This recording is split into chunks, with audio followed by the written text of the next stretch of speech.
کم سړی چې د پردو ښځو سره ناجایز تعلقات ساتي نو د دې عمل ګناه او نور نقصانات په خپل ځای هغه درته بیانوم، خو د ټولو نه غټ نقصان به دا وي. ګوره ښه پې ځان پوهه کړه چې کم سړی خپل خواهشات په غلط ځای کې استعمالی، کم سړی چې خپل خواهشات په غلط ځای کې سړی نو په جایز او په صحیح ځای کې به د خواهشات کمیږي او د خواهشات به نه راوچتیږي.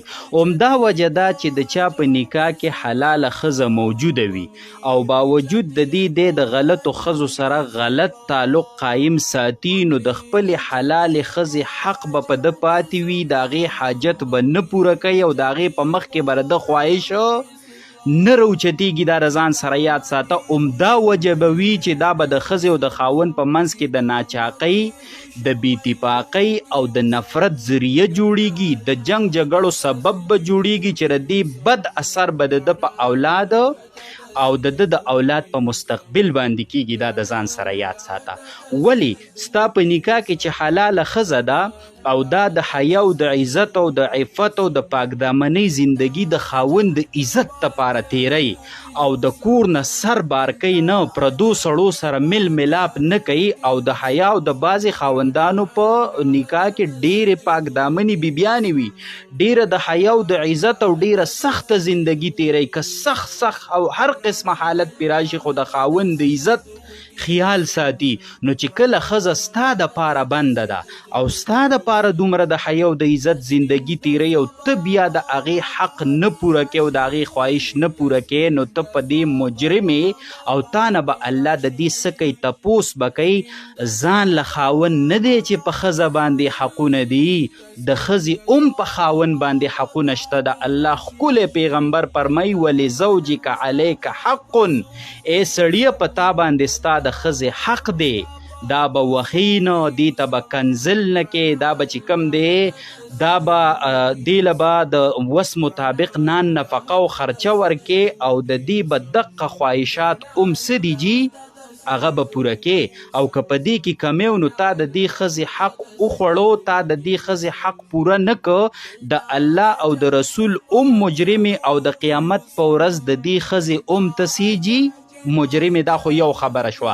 دویمه خبره دا شوه چې کم کسان په دې عمل کې مبتلا دي، که شادي شده دي او که غیر شادي شده دي نو دا په زنا کې مبتلا دي. دا د حدیثو نه ثابت دي که په سترګو لیدل کتل کوي دا زنا ده، که په غوږونو اوریدل کوي د داسې ښځو دا زنا ده، که په خوله د دوی سره خبرې کوي دا زنا ده، که په خپو د دوی طرف ته مزل کوي او تکل کوي دا زنا ده، که په دل و دماغ کې د دغه ښځې سوچ کوي دا څه ده جي دا زنا ده.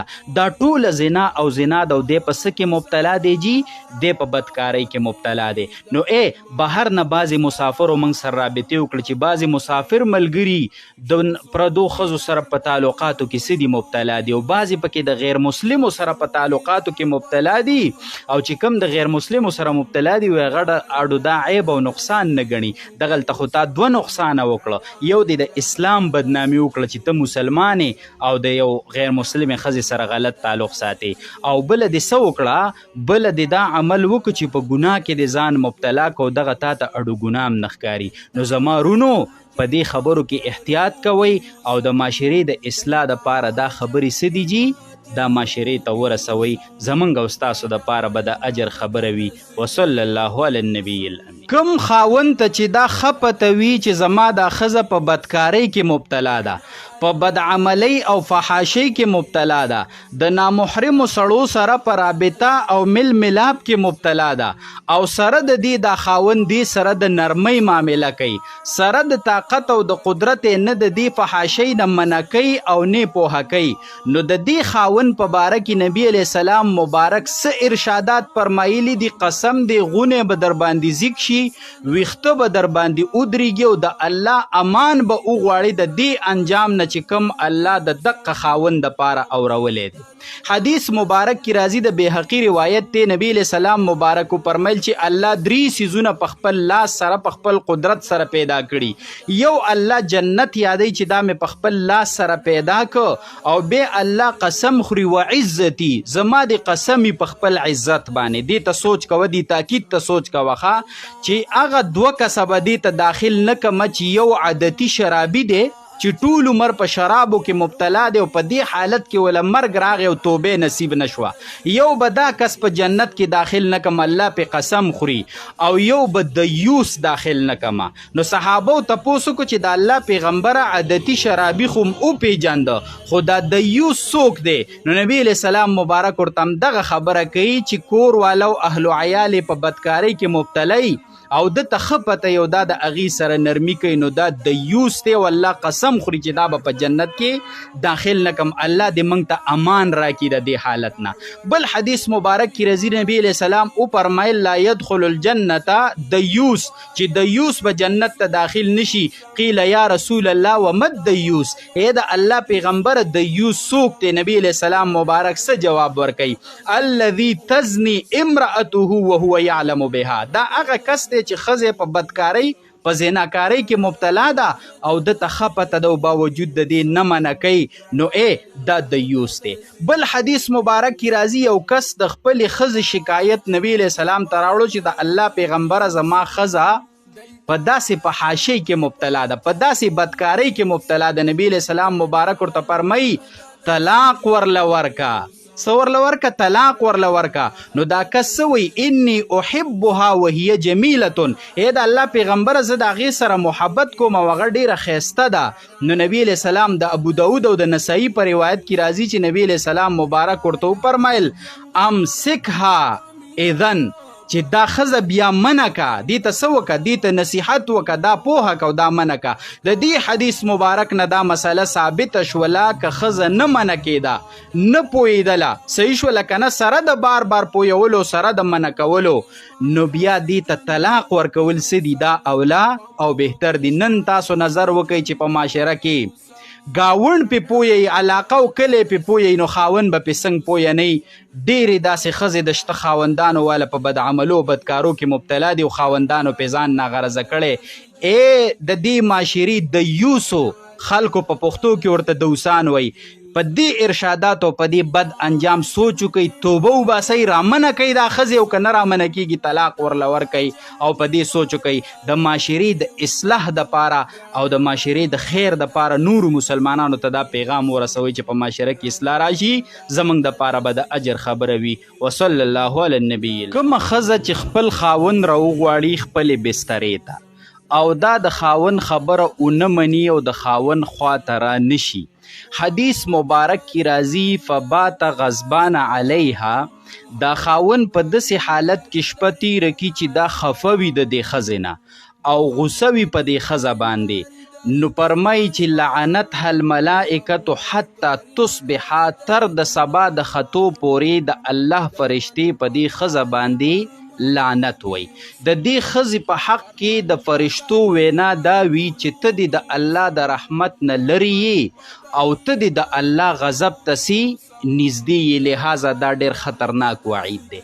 دا په هغه وخت کې چې ښځې ته شرعي عذر نه وي او دا انکار کوي. که چېرته شرعي عذر و، بیماري وه، یو بل تکلیف و چې د دې د وجې نه دا ښځه قادره نه وه په دې باندې، نو بیا پکار ده چې خپل عذر پیش کی او خاون له پکار ده چې دغه عذر لحاظ وکړي، او که نه عذر یې پیش کو خاون عذر نه منو، عذر معقول عذر و، شرعي عذر و، او ښځې انکار وکړو، نو بیا ښځه په دې ګنهګاره نه ده. خو که شرعي عذر نه دی او هیڅ بې حسه دا د خاون خبره ونه مني او د هغه خواته را نشي، نو په دې حالت کې چې دا شپه سبا کې نو د الله فرشتې پې څه وی؟ لعنت پی باندې وی، لہذا په دې خبره باندې ځان پوها کوي. بل حدیث مبارک کې څه راځي؟ کومه ښځه چې د خاوند د اجازت نه بغیر د کور نه وځي، د خاوند اجازت ورته نه وي، د هغه نه پوښتنه نه کړي او د خپل کور نه دا وځي، نو حدیث مبارک کې راځي چې د اسمان پرشتې، د رحمت پرشتي او د غضب پرشتي دواړه په دې ښځه باندې لعنت رالیږي تر د هغې پورې چې دا واپس شوي نه او دې توبه ویستلي نه. صحیح شوله که نه؟ دې خبرې ته سوچ وکړه نن سبا څومره ښځې دي چې خاوند زموږ نه څه خبرېږي، بله ملګرې ورته وایي راځه مړی خاوند تا نه څه خبرېږي، او چې خبرېږي موږ به تللي مي او بیا به راغلي مي. او ډېر خاوندان په بهر ملکونو کې د ښځو دپاره لګیا دي مسافرۍ کوي، په ځان باندې چې کم دی خاورې باد کړی، تکلیفونه تیری، او دلته ښځې د خاوند د اجازت نه بغیر بازارونو ته ځي، شاپینګونو له ځي، زیارتونو ته ځي، په تعویزګرو په عاملانو پسې ګرځي. صحیح شوله که نه؟ دوی دې په دې خبره سوچ وکړي چې د خاوند د اجازت نه بغیر د کور نه قدم بار که تر د واپس راتلو پورې. نبی علیه السلام فرمایي زه نه ویم ښه د امت بیبیانو د الله د پیغمبر په دې ارشاد سوچ وکئ، د الله د رحمت فرشتې د الله د غضب فرشتې د اسمانونو فرشتې په دې ښځه لعنت رالیږي تر د واپس راتلو پورې او تر د توبې ویستلو پورې. دا څومره خطرناکه خبره ده، لحاظه تاسو په دې باندې سوچ وکئ. حدیث کې خو دومره پورې راځي چې یوه ښځه به د خاوند د اجازت نه بغیر نفلي روژه نه نیسي. که د خاوند د اجازت نه بغیر نفلي روژه ونیوله نو لوږې تېره کړه او تندې تېره کړه او ثواب ورته میلاو نه شو. دومره خطرناکه خبره ده. او باقاعده حدیث کې راغلی چې یو زنانه د نبی علیه السلام نه تپوس وکړو چې د خاوند په ښځه څه حق دی، نو یو حق یې ورته دا بیان کړه چې د هغې د اجازت نه بغیر به د کوره نه وځي، او که ووتله نو دا وعید او دا خطرناکه زورنه د هغې په باره کې څه ده راغلی ده. لحاظه دا د امت بیبیانو ته ورسوي، په خپل هم پې عمل وکړئ، نورو مسلمانانو ته هم ورسوي چې اصلاح په معاشره کې راشي، نو زموږ دپاره به صدقه جاریه وي. وصلی الله علی النبی.